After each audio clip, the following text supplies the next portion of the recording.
San Luis Gonzaga es conocido por ser el patrón de la juventud, de la castidad y de los enfermos de pestes y epidemias. Luis nació en el seno de una familia noble de Castiglione, en la Lombardía italiana, el 9 de marzo de 1568. Su padre, el marqués de Castiglione, estaba al servicio del rey Felipe II de España. Su madre estuvo a punto de perderlo poco antes de nacer, por lo que decidió consagrarlo a la Virgen María y hacerlo bautizar el mismo día de su nacimiento. Luis fue el primero de 7 hermanos, y como primogénito heredó el título de marqués. Siendo niño, acompañó a su padre en varias campañas militares, por lo que creció entre soldados. Esto le hizo adquirir el lenguaje grosero y blasfemo de los militares, aunque él no sabía el significado de lo que decía. Un día, su tutor lo regañó por las palabras groseras que decía, pero el niño solo había repetido lo que había escuchado de los soldados. Cuando su tutor le explicó que esas palabras ofendían a Dios, el niño prometió nunca más volver a pronunciarlas. Con su hermano Rodolfo, estudió durante 2 años en Florencia, la capital del arte y de la cultura de esa época. Allí aprendió los modales cortesanos, y por eso fue muy amable y educado durante toda su vida. La madre fomentaba en sus hijos la piedad religiosa y la devoción a la Virgen María, y les enseñó a rezar el Santo Rosario. Fue entonces cuando Luis comenzó a leer las vidas de los santos y a interesarse cada vez más por las cosas de Dios. Siendo todavía un niño, Luis sintió el ferviente deseo de imitar en cuanto le fuese posible la pureza de la Virgen, y fue tanto su fervor que un día hizo el voto de perpetua castidad ante una imagen de María. También adquirió la costumbre de rezar a diario y de rodillas varias oraciones y salmos, al despertar y antes de dormirse. Luis quería ser misionero cuando fuera grande, pues había leído un libro sobre las misiones de los jesuitas en el Nuevo Mundo. Por eso aprovechaba cada ocasión para enseñarles el catecismo a los niños pobres de su edad. Su tutor espiritual fue San Carlos Borromeo, y a los 12 años recibió de él la primera comunión. Al año siguiente, la familia se trasladó a España, donde Luis y su hermano sirvieron como pajes del príncipe de Asturias. En España, Luis estudió letras y filosofía. También leyó las obras de Fray Luis de Granada y de otros autores que le hicieron interesarse más por la vida religiosa. En cambio, le disgustaba cada vez más el modo de vida cortesano, lleno de lujos, vicios y banalidades. Aunque su madre le apoyaba en sus inclinaciones religiosas, su padre se sentía decepcionado porque quería que Luis tuviera una brillante carrera militar o como funcionario de la corte.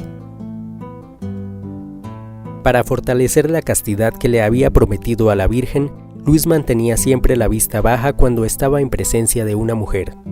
Además, comenzó a practicar austeridades a escondidas de sus padres. Ayunaba 3 días a la semana a pan y agua, se azotaba con un látigo y se levantaba a medianoche para rezar de rodillas.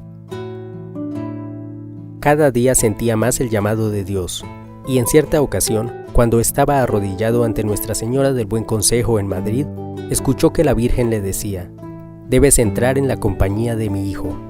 Con esto entendió que su vocación era entrar en la compañía de Jesús. A los 14 años decidió ingresar en la compañía, pero su padre se opuso y trató de impedirlo. Sin embargo, luego de mucho intentarlo, se dio cuenta de que la resolución de su hijo era firme y tuvo que aceptarla. Luis le cedió a su hermano Rodolfo el título de marqués, además de su herencia y sus derechos de primogenitura. Luego entró en el noviciado jesuita de Roma y continuó sus estudios de filosofía y teología. En 1587, con 19 años, recibió las órdenes menores. Durante esos años, sus superiores se vieron precisados a prohibirle las prácticas de austeridad y mortificación a las que estaba acostumbrado, debido a que su salud se hallaba muy deteriorada. En todo caso, Luis les suplicó que le permitiesen al menos servir en algunos de los oficios, como lavar los platos y la ropa de sus compañeros. Muchas veces le vieron transportado de éxtasis frente a un crucifijo. Sus meditaciones sobre la pasión del Señor eran tan profundas que entraba en un trance místico. Poco antes de cumplir 23 años, una terrible epidemia se desató en Italia. Incluso 3 papas murieron a causa de la peste, y los padres jesuitas abrieron varios hospitales para atender a los enfermos. Luis se dedicó entonces a cuidar de los enfermos y a mendigar alimentos para prepararles la comida. Él mismo limpiaba las llagas y hacía las camas de los pacientes. Un día, encontró a un pobre hombre que agonizaba en la calle. Entonces lo alzó y lo llevó al hospital, pero contrajo la enfermedad. Durante 3 meses estuvo agonizando. Dios le avisó en un sueño que moriría el viernes de la semana siguiente al Corpus, como efectivamente ocurrió. Cuando Luis supo que pronto moriría, le escribió a su madre una carta en la que le decía lo siguiente: «Alegraos, Dios me llama después de tan breve lucha. No lloréis como muerto al que vivirá en la vida del mismo Dios. Pronto nos reuniremos para cantar las eternas misericordias». Por las noches, haciendo un gran esfuerzo, Luis se levantaba de su lecho para abrazar un crucifijo mientras decía: «Qué alegría cuando me dijeron, vamos a la casa del Señor». Finalmente, el 21 de junio de 1591, falleció con apenas 23 años de edad, pero poco antes de morir se aferró a un crucifijo y no apartó de él su mirada. Sus últimas palabras fueron: «En tus manos, Señor». Sus restos reposan en la iglesia de San Ignacio en Roma. Una antigua plegaria dice así: «Señor, ya que no pudimos imitar a San Luis en la inocencia, que por lo menos logremos imitarlo en la penitencia». Su festividad se celebra el 21 de junio. Oración. Inocentísimo Luis, que por especial gracia de Dios y con el auxilio de la Inmaculada Virgen María, estuviste siempre libre no solo de toda culpa grave, sino aún de las tentaciones contra la pureza.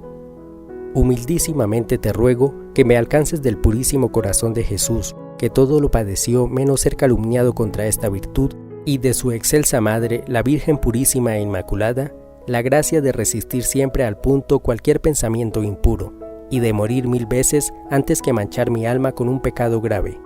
Amén.